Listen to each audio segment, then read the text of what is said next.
O apoio e valorização à vida à distância é um tratamento espiritual desenvolvido pelo Centro Espírita Fé, Amor e Caridade de Tramandaí. Este trabalho é realizado há 8 anos sob a coordenação espiritual de Ivone Pereira e demais benfeitores. Este tratamento espiritual visa atender o indivíduo em suas necessidades, bem como assistência espiritual de toda a família, encarnados e desencarnados. O tratamento deve ser realizado por 6 semanas, durante todas as segundas-feiras, no horário das 16 horas até as 16h30. Cada assistido deve permanecer conectado com a equipe espiritual, iniciando pela prece simples de abertura. Logo após, deve iniciar a leitura do Evangelho segundo o Espiritismo, no capítulo e item sugerido anteriormente. Ao término da leitura, deve-se fazer a prece de encerramento, agradecendo a assistência e a companhia dos benfeitores espirituais. Para finalizar o tratamento, é necessário o autoabraço, reconectando-se consigo mesmo. Boa tarde, amigos. Bem-vindos a este trabalho de atendimento espiritual à distância, apoio e valorização da vida, sob a coordenação espiritual de Ivone Amaral Pereira. Vamos nos colocar em sintonia com essa equipe de benfeitores espirituais para nos acompanhar neste momento de fé, amor e caridade através da prece de abertura. Pai nosso que estás em toda parte, santificado seja o teu nome, no louvor de todas as criaturas. Venha a nós o teu reino de amor e sabedoria. Seja feita a tua vontade, acima de nossos desejos, tanto na terra quanto nos círculos espirituais. O pão nosso da mente e do corpo dá-nos hoje. Perdoa as nossas dívidas, ensinando-nos a perdoar nossos devedores com o esquecimento de todo mal. Não permitas que venhamos a cair sob os golpes da tentação de nossa própria inferioridade.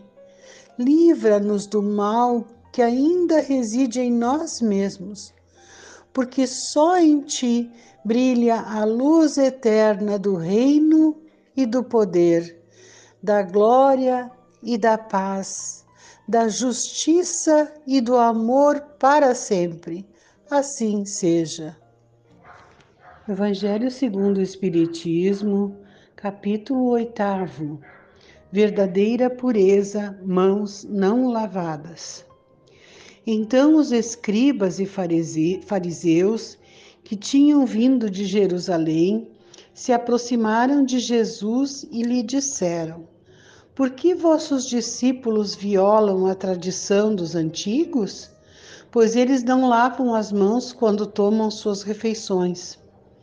Mas Jesus lhes respondeu: Porque vós mesmos violais o mandamento de Deus para seguir a vossa tradição? Pois Deus fez este mandamento: honrai vosso pai e vossa mãe.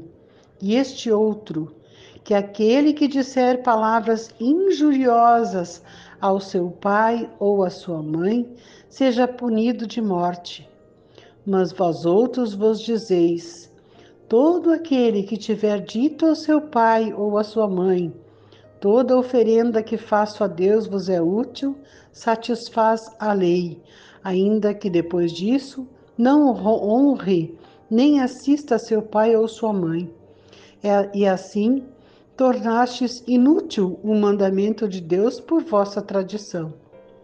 Hipócritas, Isaías bem profetizou que vós, quando disse: Este povo me honra com os lábios, mas seu coração está longe de mim, e é em vão que me honram, ensinando máximas e ordenações humanas.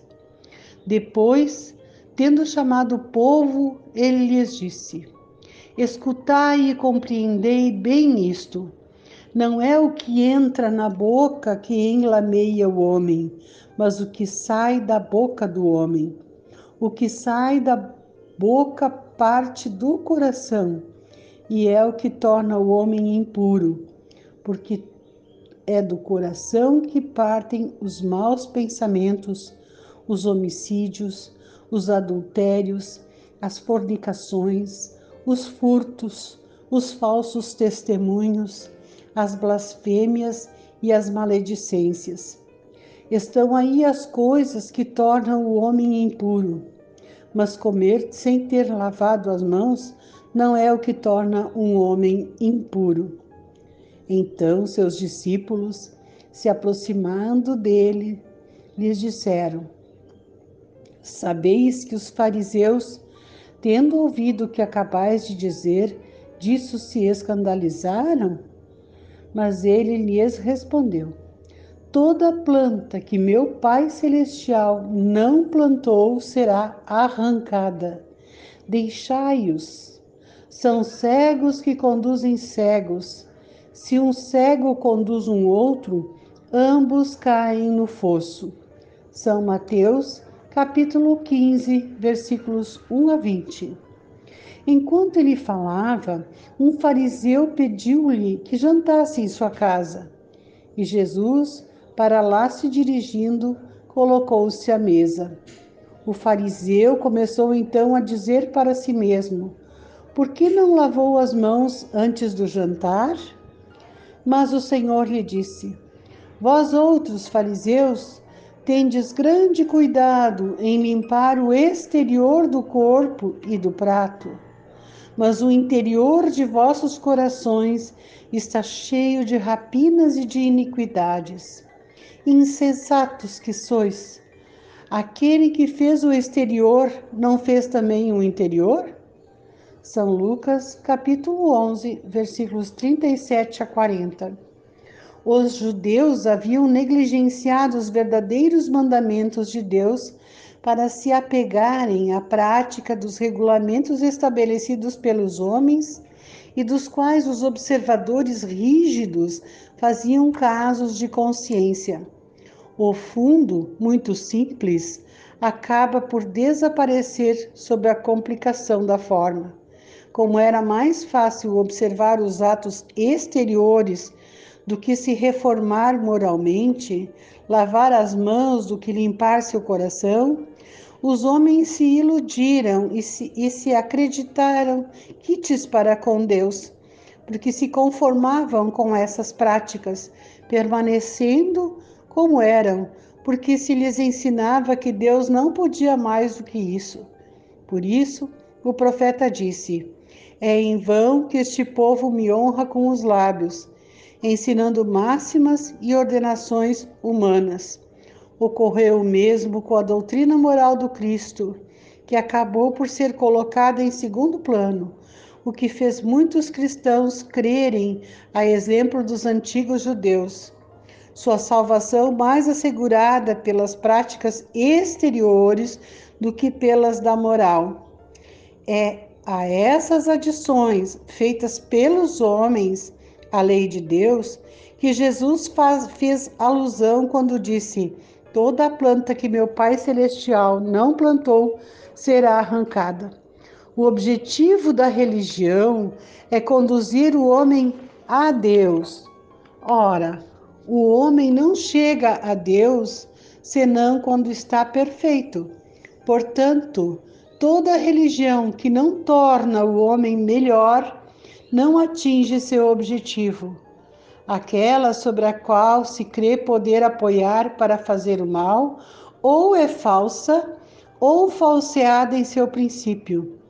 Tal é o resultado de todas aquelas em que a forma se impõe sobre o fundo. A crença na eficácia dos sinais exteriores é nula, se não impede que se cometam homicídios, adultérios, expoliações, calúnias e de fazer mal ao próximo em que quer que seja. Ela faz supersticiosos, hipócritas e fanáticos, mas não faz homens de bem. Não basta, pois, ter as aparências da pureza. É preciso, antes de tudo, ter a pureza do coração.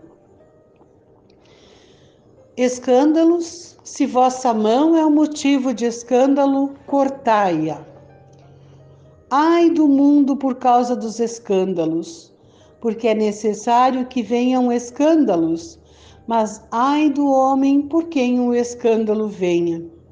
Se alguém escandalizar um desses pequenos que creem em mim, seria melhor para ele que se lhe pendurasse ao pescoço uma dessas mós que um asno gira e que o lançassem no fundo do mar. Tende muito cuidado em não desprezar nenhum desses pequenos. Eu vos declaro que, no céu, seus anjos veem sem cessar a face de meu Pai que está nos céus, porque o Filho do Homem veio salvar o que estava perdido. Se vossa mão ou vosso pé vos é um motivo de escândalo, cortai-os e atirai-os longe de vós. É bem melhor para vós que entreis na vida, não tendo senão um pé ou uma só mão, do que terdes dois e serdes lançados no fogo eterno. E se vosso olho vos é motivo de escândalo, arrancai-o e lançai-o longe de vós. É melhor para vós que entreis na vida não tendo senão um olho, que terdes os dois e serdes precipitados no fogo do inferno. São Mateus, capítulo 18, versículos 6 a 11, e capítulo 5, versículos 29 e 30. No sentido vulgar, o escândalo se diz de toda a ação que choca com a moral ou a decência de um modo ostensivo. O escândalo não está na ação em si mesma, mas no reflexo que ela pode ter. A palavra escândalo implica sempre a ideia de uma certa explosão de comentários. Muitas pessoas se contentam em evitar o escândalo, porque com isso sofreria seu orgulho e sua consideração diminuiria entre os homens. Contanto que suas torpezas sejam ignoradas, isso lhes basta, e sua consciência está tranquila. São elas, segundo as palavras de Jesus, sepulcros brancos por fora, mas cheios de podridão por dentro, vasos limpos por fora, sujos por dentro. No sentido evangélico, a acepção da palavra escândalo, tão frequentemente empregada, é sempre mais geral e, por isso, não se lhe compreende a acepção em certos casos.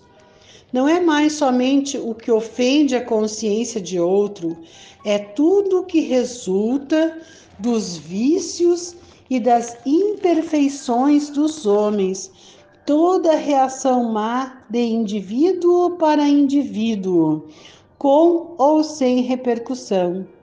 O escândalo, neste caso, é o resultado efetivo do mal moral. É preciso que haja escândalo no mundo, disse Jesus, porque os homens, sendo imperfeitos sobre a terra, são inclinados a fazerem o mal, e as más árvores dão maus frutos. É preciso, pois, entender por estas palavras que o mal é uma consequência da imperfeição dos homens, e não que haja para eles obrigação para praticá-lo. É necessário que o escândalo venha, porque estando os homens em expiação sobre a terra, punem a si mesmos pelo contato com seus vícios, dos quais são as primeiras vítimas. acabando por compreender seus inconvenientes. Quando estiverem cansados de sofrer no mal, procurarão o remédio no bem. A reação desses vícios serve, pois, ao mesmo tempo de castigo para uns e de prova para outros. É assim que Deus faz emergir o bem do mal, e os próprios homens utilizam as coisas más ou mais vis. Se assim é, dir-se-á, o mal é necessário e durará sempre, porque se ele viesse a desaparecer, Deus estaria privado de um poderoso meio de castigar os culpados. Portanto, é inútil procurar melhorar os homens. Mas, se não houvesse mais culpados, não haveria mais necessidade de castigos. Suponhamos a humanidade transformada em homens de bem. Ninguém procuraria fazer o mal ao próximo e todos seriam felizes, porque seriam bons. Tal é o estado dos mundos avançados, de onde o mal foi excluído. Tal será o da Terra, quando tiver progredido suficientemente. Mas enquanto que certos mundos avançam, outros se formam, povoados de espíritos primitivos, e que servem por outro lado de habitação, de exílio e de lugar expiatório para os espíritos imperfeitos, rebeldes, obstinados no mal, que são rejeitados nos mundos que se tornaram felizes. Mas ai daquele por quem o escândalo venha, quer dizer, o mal sendo sempre o mal, aquele que inconscientemente serviu de instrumento para a justiça divina, cujos maus instintos foram utilizados, não fez, por isso, menos mal e deve ser punido. É assim que, por exemplo, um filho ingrato é uma punição ou uma prova para o pai que o suporta, porque esse pai talvez tenha sido um mau filho e fez sofrer a seu pai, e que sofre a pena de talião. Mas o filho disso não é mais desculpável e deverá ser castigado a seu turno em seus próprios filhos ou de uma outra maneira. Se vossa mão é uma causa de escândalo, cortai-a. Figura enérgica que seria absurdo tomar ao pé da letra e que significa simplesmente que é preciso destruir em si toda a causa de escândalo, isto é, de mal, extirpar de seu coração todo sentimento impuro e toda fonte viciosa. Quer dizer ainda que valeria mais para um homem ter tido a mão cortada do que essa mão lhes ter servido de instrumento para uma ação má. Estar privado da vista do que se seus olhos tivessem dado maus pensamentos. Jesus nada disse de absurdo para todo aquele que apreende o sentido alegórico e fundo de suas palavras, mas muitas coisas não podem ser compreendidas sem a chave que delas nos dá o Espiritismo. Instruções dos Espíritos. Deixai vir a mim as criancinhas. O Cristo disse: deixai vir a mim as criancinhas. Essas palavras profundas em sua simplicidade não implicavam o simples chamamento das crianças, mas o das almas que gravitam nos círculos inferiores, onde a infelicidade ignora a esperança. Jesus chamava assim a infância intelectual da criatura formada, os fracos, os escravos, os viciosos. Ele nada podia ensinar à infância física, sujeita à matéria, submetida ao jugo do instinto, e não pertencendo ainda à ordem superior da razão e da vontade, que se exercem em torno dela e por ela.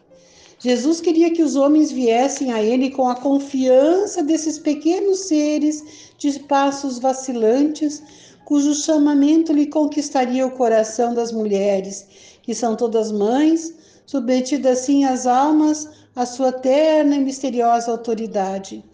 Ele foi o facho que ilumina as trevas, o clarim matinal que toca o despertar. Foi o iniciador do espiritismo, que deve, a seu turno, chamar a si não as criancinhas, mas os homens de boa vontade. A ação viril está iniciada. Não se trata mais de crer instintivamente, de obedecer maquinalmente. É preciso que o homem siga a lei inteligente que lhe revela a sua universalidade. Meus bem-amados, eis o tempo em que os erros explicados se tornarão verdades. Nós vos ensinaremos o sentido exato das parábolas e vos mostraremos a correlação poderosa ligando o que foi e o que é. Digo-vos em verdade, a manifestação espírita alarga o horizonte, e eis seu enviado que vai resplandecer como o sol sobre o cume dos montes. João, o Evangelista, Paris, 1863. Deixai vir a mim as criancinhas, porque eu possuo o leite que fortifica os fracos. Deixai vir a mim aqueles que, tímidos e débeis, têm necessidade de apoio e de consolação. Deixai vir a mim os ignorantes para que os esclareça. Deixai vir a mim todos aqueles que sofrem, a multidão dos aflitos e dos infelizes. Ensinar-lhe-ei o grande remédio para abrandar os males da vida. Lhes darei o segredo da cura de suas feridas. Qual é, meus amigos, este bálsamo soberano, possuindo a virtude por excelência, esse bálsamo que se aplica sobre todas as chagas do coração e as fecha? É o amor, é a caridade. Se tendes este fogo divino, que temereis? Direis a todos os instantes da vossa vida: meu Pai, que vossa vontade seja feita e não a minha. Se vos apraz me experimentar pela dor e pelas tribulações, sede bendito, porque é para o meu bem. Eu o sei, que vossa mão pesa sobre mim. Se vos convém, Senhor, ter piedade de vossa criatura fraca, se dais ao seu coração as alegrias permitidas, sede bendito ainda, mas fazei que o amor divino não dormite em sua alma e que, sem cessar, eleve aos vossos pés a voz do seu reconhecimento. Se tendes o amor, tendes tudo o que se pode desejar sobre a terra.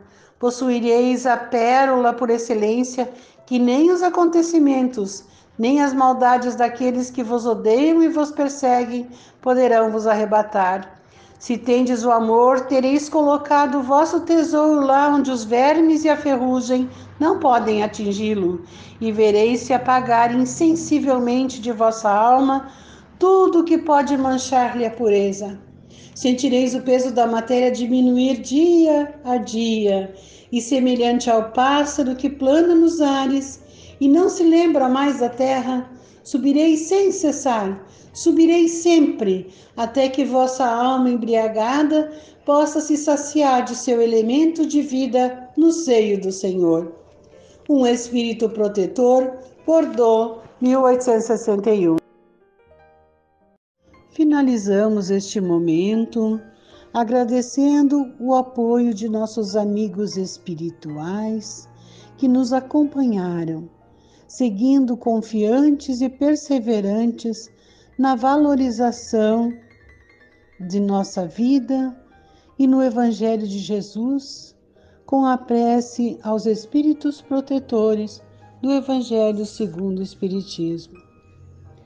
Espíritos sábios e benevolentes, mensageiros de Deus, cuja missão é assistir os homens e conduzi-los no bom caminho, sustentai-me nas provas desta vida, dai-me a força de suportá-las sem murmurar.